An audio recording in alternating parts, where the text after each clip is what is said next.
청자 여러분 안녕하십니까. 오늘도 레위기 강의 16번째 시간입니다. 오늘은 레위기 5장 5절로 7절 말씀을 제가 봉독해 드립니다. 그리고 그가 이런 것들 중 하나에서 유죄가 될 때 이러한 일이 일어나야 하리니 그는 자신이 그 일에 있어 죄를 지었다고 자백할지니라. 그런 다음에 그는 자신이 저지른 자신의 죄로 인하여 주께 그의 범법 제물을 가져올지니 양이나 염소떼에서 취한 암컷 한 마리로 어린 양 한 마리나 염소들 중에서 취한 새끼 염소 한 마리를 죄 제물로 가져올지니라. 그런 다음에 제사장은 그의 죄에 관해 죄를 위하여 속죄를 이행할지니라. 그런데 만일 그가 어린 양 한 마리를 가져올 수 없다 하면 그때 그는 자신이 저지른 자신의 방법으로 인하여 산비둘기 2마리나 집비둘기 새끼 2마리를 주께 가져올지니 한 마리를 죄 제물로 삼고 다른 한 마리는 죄 번제물로 삼을지니라. 아멘. 오늘 말씀의 포커스는 바로 죄 문제입니다. 죄 문제. 여기에 초점을 두고 있습니다. 본문 가운데 감춰졌다고 해도 라는 그런 말이 3번이 나옵니다만 레위기 5장 2절과 3절 4절에 히브리 원어에는 네엘람이라고 해서 네엘람이라고 하는데 감추다의 그 뜻 알람에서 파생된 것으로 곧 눈으로부터 감춰져 있는 상태를 의미하는 거예요. 개역성경에는 부지중이라고 했어요. 부지중 또 무심중이라고 이렇게 나와 있는데 번역되어 있습니다만은 죄는 부지중에 또는 무심중에 범했다 할지라도 죄는 죄라고 하는 거죠. 또한 죄는 외부에 나타나지 않고 감춰졌다고 할지라도 죄는 죄라고 말합니다. 자신이 저지른 죄를 아무도 모르게 막 그렇게 감춰졌다고 할지라도 감춰놓는다 할지라도 하나님은 그 죄를 다 알고 계시기 때문에 하나님을 속일 수는 없어요. 그러니까 자신이 저지른 죄를 아무도 모르게 감췄다 해도 하나님은 그 죄를 다 알고 계시기 때문에 감출 수가 없다니까요. 게다가 죄가 사람의 눈에 감춰졌다고 해도 언젠가는 반드시 세상에 드러나게 돼 있습니다. 죄라는 하는 것은 다 드러나요. 아무리 숨기고 감추어진다 할지라도 그 죄는 다 드러나게 되어 있다는 얘기입니다. 그러니까 숨긴 것을 본인이 알고 있듯이 하나님도 다 알고 계신다는 사실입니다. 위에서도 언급을 했듯이 레위기 5장 2절 3절 4절에 보면은 감춰졌다고 해도란 말이 3번 나오는데 죄라고 하는 거, 이 죄는 어쩔 수 없는 죄라고 해도 또한 죄는 외부에서 나타나게 나는 게 아니라 감춰져 있다고 해도 죄는 죄인 거죠. 본인이 저지른 죄는 아무도 모르게 감춰졌다고 할지라도 하나님은 그 죄를 다 알고 계신다는 사실을 알아야 돼요. 다 알고 계셔요. 그런가 하면 그 죄는 사람들의 눈에 감춰졌다고 해도 언젠가는 반드시 드러나게 돼 있다 그런 얘기예요. 아무리 주도면밀하게 막 계획하고 감췄다고 할지라도 한순간 세상에 다 드러나기 마련이다 이 말이에요. 한순간에. 그래서 누구든지 죄를 청산하지 않고서는 하나님과 함께 할 수 없다고 하는 이것을 우리는 알아야 돼요. 크리스천들 가운데는 우리 기독인들 가운데는 자, 죄를 감추고 사는 자들이 참으로 많습니다. 욥기서를 보면 인생이 살면서 죄악을 경작하고 살았는지 악을 심는 자로 살았는지 그 결과는 하나님의 입기운에 멸망한다고 하셨고 그의 콧김에 소멸될 것을 말씀하고 있어요. 어디에? 욥기서 4장 8절 9절 가서 보시면 바로 내가 본 바대로 하나님이 보신 바대로 죄악을 일구고 사악함을 뿌리는 자들은 똑같은 것을 거두느니라. 하나님의 강풍에 의하여 그들은 멸절되고 그분의 콧구멍의 호흡에 의하여 그들이 소멸되는도다. 그렇게 말씀합니다. 진실한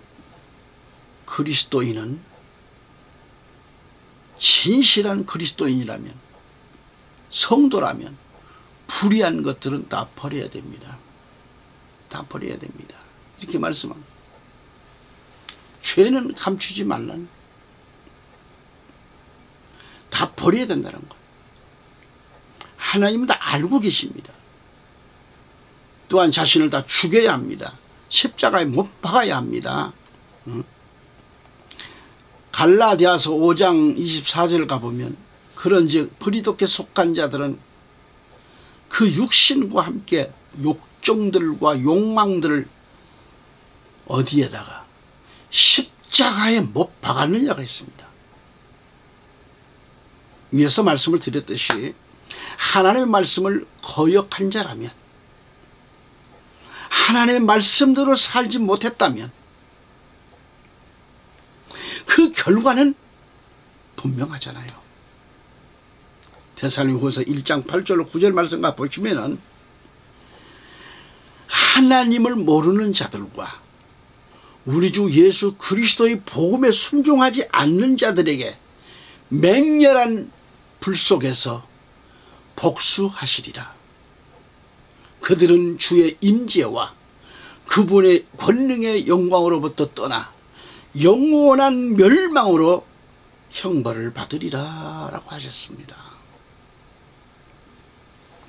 이 말씀을 여러분이 들으셨듯이 이와 같은 자들은 예수 그리스도의 재림과 능력의 영광으로부터 떠나 영원한 멸망의 형벌을 받게 될 것을 말씀하고 있습니다. 그렇다면 여러분은 이 말씀을 어떻게 받아들이셨습니까? 나와 여러분이 정신 차리지 않으면 다시 오실 예수 그리스도와는 상관이 없는 자인 것을 알아야 합니다. 한 번 구원이 있다고 해서 영원한 구원이 아닙니다. 잘 들으세요. 데살로니가후서 1장 8절 9절 말씀 가봅니다.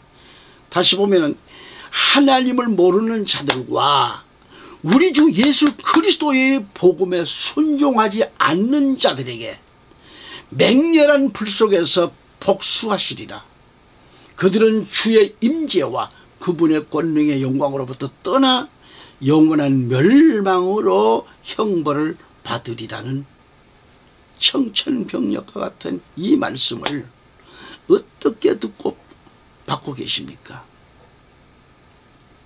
청천벽력과 같다는 이 정말 맑게 갠 하늘에서 맑은 하늘에서 치는 날벼락이란 뜻인데 뜻밖에 일어난 큰 변고나 갑자기 생긴 큰 사건의 비유를 의미하는 얘기 아니겠어요? 청천벽력. 자, 그러면 우리 하나님은 다 알고 계신다 그런 거야. 알고 계신 하나님이신데 다 알고 계신 하나님은요 감출 길이 없어요. 응?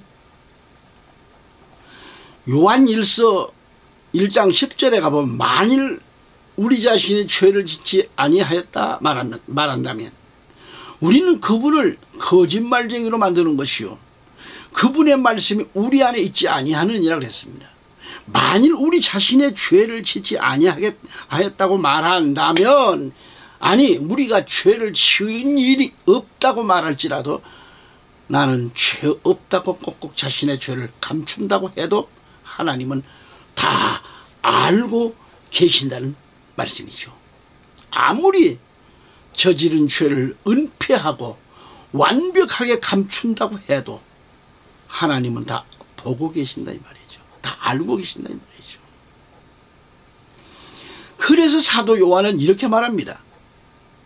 만일 우리 자신이 죄를 짓지 아니하였다고 말한다면 우리는 하나님을 거짓말쟁이로 만드는 것이요 그분의 말씀이 우리 안에 있지 아니하느니라고 요한일서 1장 10절은 말씀합니다. 그것은 하나님은 이미 유대인이나 헬라인이 모두 죄 아래 있다고 선언하신 것이기 때문에 그래요. 로마서 3장 9절에. 로마서 3장 9절 10절 말씀 가면 이렇게 말씀합니다. 그렇다면 무엇이냐? 우리가 그들보다 더 나은 자냐? 절대로 아니니라. 이는 우리가 앞서 유대인들과 이방인들 모두를 입증하여 그들이 다 죄 아래 있다고 하기 때문이라. 기록된 바와 같으니라. 의로운 자는 없나니 없도다 한 사람도 없도다고 말씀합니다. 없다는 거예요. 세라의 아들 아칸이 여리고 성이 함락될 때 약탈물 일부, 금 50세켈, 은 200세켈, 바벨산 외투 한 벌, 이렇게 해서 아무도 모르게 이걸 취하여 아무도 모르게 자신의 장막 깊은 곳에 숨겨 놓아서 감췄다고 해도 하나님은 다 아시고 이를 찾아내어 모두 소각하게 했습니다. 몽땅 태워야 했습니다. 여호수아 7장 24절 26절 가서 보면요. 그러자 여호수아는 그와 함께한 온 이스라엘과 더불어 제라의 아들 아칸을 붙잡되 은과 의복과 금덩이와 그의 아들들과 그의 딸들과 그의 소들과 그의 나귀들과 그의 양들과 그의 천막과 그에게 속한 모든 것을 다 함께 붙잡았더라. 그리고는 그들이 아골골짜기로 그것들을 데려갔더라. 그런 다음에 여호수아가 말하기를 어찌하여 너는 우리를 괴롭게 하였느냐. 주께서 이날 너를 괴롭게 하시리라 하였더라. 그리고 나서 온 이스라엘이 그를 돌들로 쳐서 죽였으니 그들이 저들을 돌들로 쳐서 죽인 뒤에 저들을 불로 태웠다 그래요. 그런 다음에 그들의 그의 위에 커다란 돌무더기를 쌓아 올렸다. 오늘날까지도 이르니라. 그렇게 해서 주께서 그분의 분노에 맹렬하면서 돌이키셨더라. 이러한 이유로 그 장소의 이름이 아콜레 골짜기라 불렀으니 오늘날까지 이르니라고 했습니다. 다 떼죽음을 당해 돌무더기를 싸서 해놨어요. 또한 초대교회 때 아나니아의 삽비라가 어떻게 됐었죠? 잘 알고 계시죠? 아나니와 삽비라의 경우도 마찬가지예요. 사도행전 1장 5장 1절로 6절까지 죄가 감춰졌다고 해도 완벽하게 감춰졌다고 해도 하나님 반드시 그 죄를 찾아내신다는 거예요. 그러므로 우리는 하나님의 눈을 피하여 어떤 작은 죄도 감춰 놓을 수 없다고 하는 이 사실을 알아야 합니다. 앞서 보았듯이 레위기 5장 5절을 다시 보면 그리고 그가 이런 것들 중 하나에서 유죄가 될 때 이러한 일이 일어나야 하리니 그는 자신이 그 일에 있어 죄를 지었다고 자백할지니라고 하셨습니다. 현재는 그 죄가 아무도 알지 못하게 감춰졌다고 해도 자신은 그 죄를 알고 있으며 하나님도 알고 계십니다. 이렇게 감춘 자가 알고 있지요. 그걸 하나님은 보시고 있고 그런가 하면 반드시 세상에 확연히 드러나게 되어 있습니다. 그렇기 때문에 그 죄를 속히 자백해야 하는 거죠. 자백하고 이 말은 히브리 원어에 히트와다라는 얘기예요. 히트와다라는 던지다 이 말이에요. 쏘다 그런 의미로 동사 야다 아예 그 사역형 제기태로서 직역하면 스스로 던지게 되다라는 뜻이 있습니다. 그러나 실제로는 고백하다 스가랴 10장 1절 느헤미야 9장 3절과 다니엘 9장 4절에 볼 수 있는데 또 감사하다 역대하 30장 22절에 이렇게 감사하다라는 뜻으로 이게 쓰입니다. 그러나 여기서 고백한다고 하는 뜻은 단지 구두로만 나타내는 것이 아니라 일반적으로 어떤 행위나 몸짓을 수반하여 고백하는 것을 뜻하고 있는 말입니다. 그러니까 따라서 여기서 자복하고 이 뜻 역시 자신의 몸을 던지듯 하여 하나님 앞에 무릎 꿇고 죄를 회개하는 것을 가리킵니다. 자신의 몸을 던지듯이 말이죠. 동시에 이 단어가 감사하다는 뜻을 내포하고 있는 것으로 보았을 때 회개자의 자복하는 태도나 몸짓 그 자체가 이미 하나님께서 그의 죄를 사해 주셨다고 하는 징표가 된다는 것을 알 수 있잖아요. 그리고 그 단어가 사역형 제기태로 쓰는 것은 회개하는 사람의 마음속에 뜨거운 자복에 그 마음이 울컥하면서 폭발적으로 가슴을 치고 올라오면서 그 순간부터 자신을 주체하지를 못한 상태에서 몸을 뒹굴고 죄를 고백하는 것을 뜻합니다. 저는 부흥 집회를 나가서 그렇게 뒤집어져서 자기를 처치를 못하고 뒤집어지는 사람들을 봤습니다. 정신을 못 차려요. 설교자는 집회를 다니면서 그와 같은 사람들을 많이 보았습니다. 눈물 콧물로 뒤범벅이 돼서 몸을 막 뒹굴고 통곡하는 그런 성도들을 보았습니다. 여기서 우리는 진정한 자복을 위해서는 입술의 고백뿐만 아니라 자신의 진정성을 나타내기 위해 어떠한 몸짓이라도 동반하는 간절함이 수반되어야 함을 알 수 있습니다. 위에서도 언급을 했습니다만 성도 여러분, 성도처럼 말이죠. 언급하는 그 성도들처럼 말입니다. 헬라어의 호몰로게오, 이 말이 무슨 말이냐? 이 말은 호몰로고스, 한 마음에서 유래했는데 신약 성경에 26회 사용돼요. 이 말의 뜻이 뭐예요? 동의라는 것을 말한다, 동의한다, 시인한다, 드러내다, 드러내 말한다, 고백하다, 증거하다 등 다양하게 지금 사용됐습니다. 호몰로고스, 호몰로게오, 그런 뜻이라 그런 얘기죠. 그래서 자신이 저지른 죄가 지금은 감춰졌다고 해도 반드시 자백해야 합니다. 요한일서 1장 8절로 9절에 가서 보면 만일 우리가 자신에게 아무 죄도 없다고 말한다면 우리는 스스로를 속이는 것이요 진리가 우리 안에 있지 아니하느니라. 만일 우리가 우리의 죄들을 자백한다면 그분께서는 신실하시고 정의로우셔서 우리에게서 우리의 죄들을 용서하시고 모든 불의에서 우리를 정결하게 하시느니라 라고 말씀합니다. 말씀을 보았듯이 자신이 지은 죄가 있음에도 불구하고 자신은 아무 죄도 없다고 말한다면 스스로 자신을 속이는 결과를 가져온다는 말이죠. 여기서 아무 죄도 없다는 것은 헬라 원어로 보니까는 하모르티안 우크 에코멘이라 그래요. 이것은 죄가 자신들에게 지속적인 힘을 가지고 실지한다고 하는 이 사실에 대해 부인하고 있다는 말입니다. 그런 의미예요. 또한 죄에 대해 해당하는 헬라어로 하마르티아스는 복수로 구체적이고도 상세한 죄들을 가리키고 있는 얘기인데요.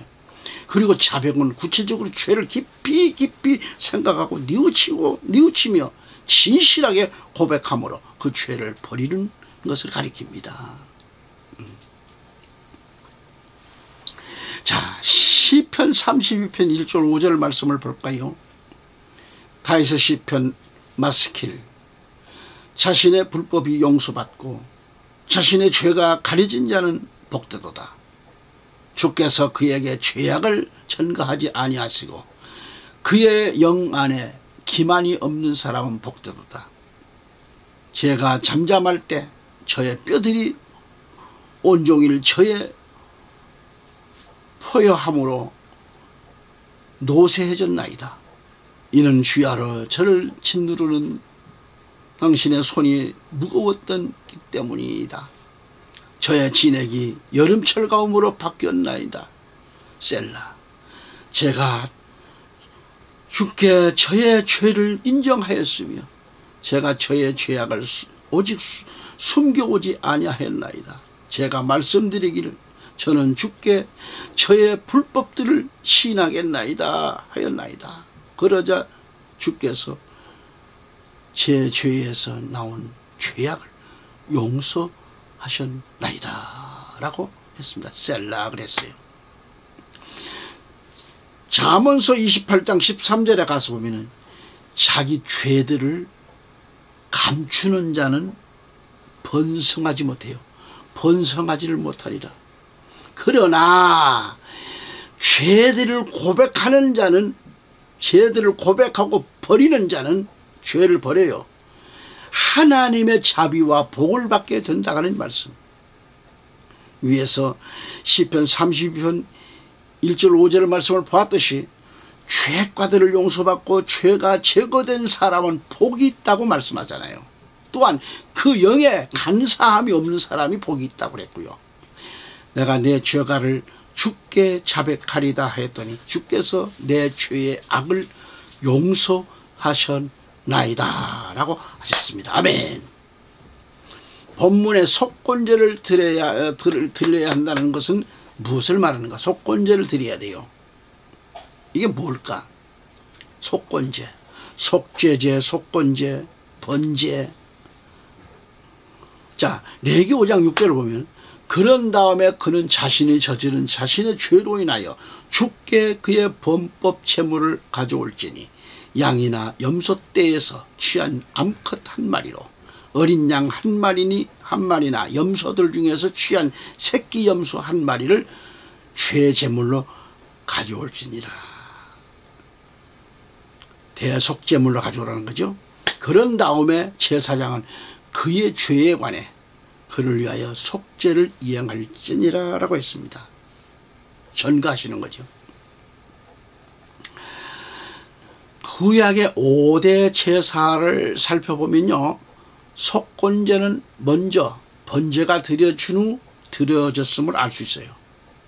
모든 제사가 다 번제가 드려진 후 드려졌습니다.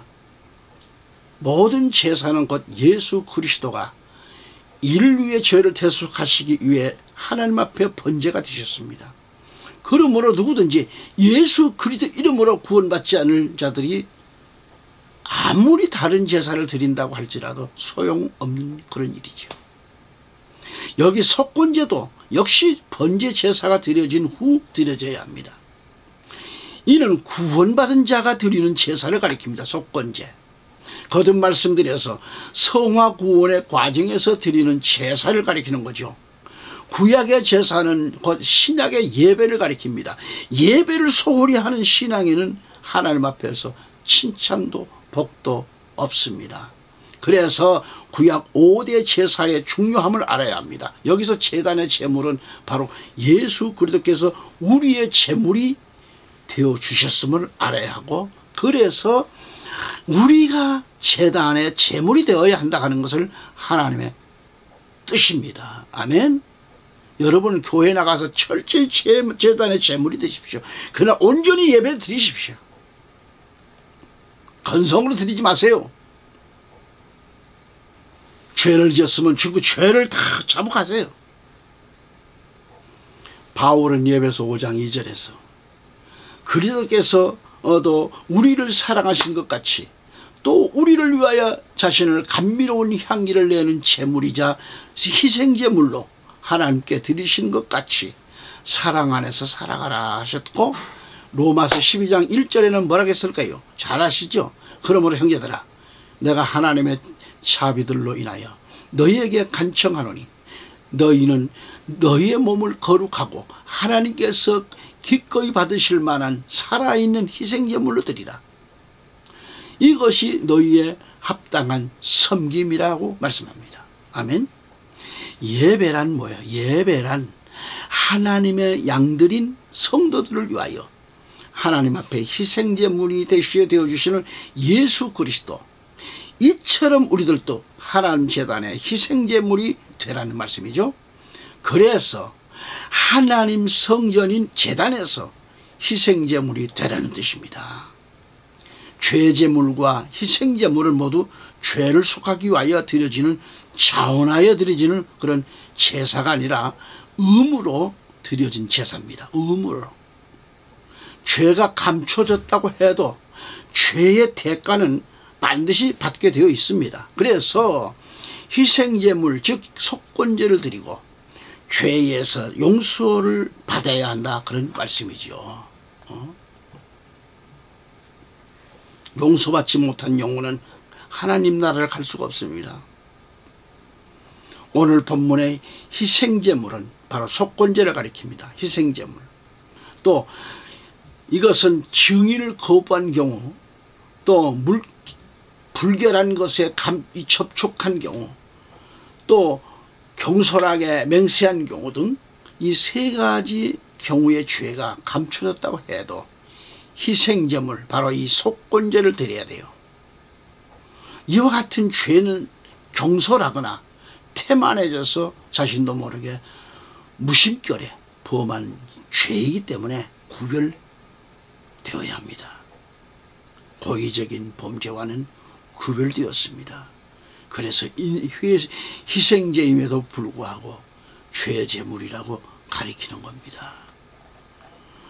하나님은 신앙인들이 그 신앙인들의 형편에 따라 평민이 일반인을 가리키죠. 이 평민들은 암양과 암염소를 드리게 하셨고, 서민들을 위해서는 산비둘기들이나 집비둘기들을 드리게 하셨고, 극빈자들을 위해서는 고운 가루 에파 10분의 1, 약 2.2리터를 말하죠.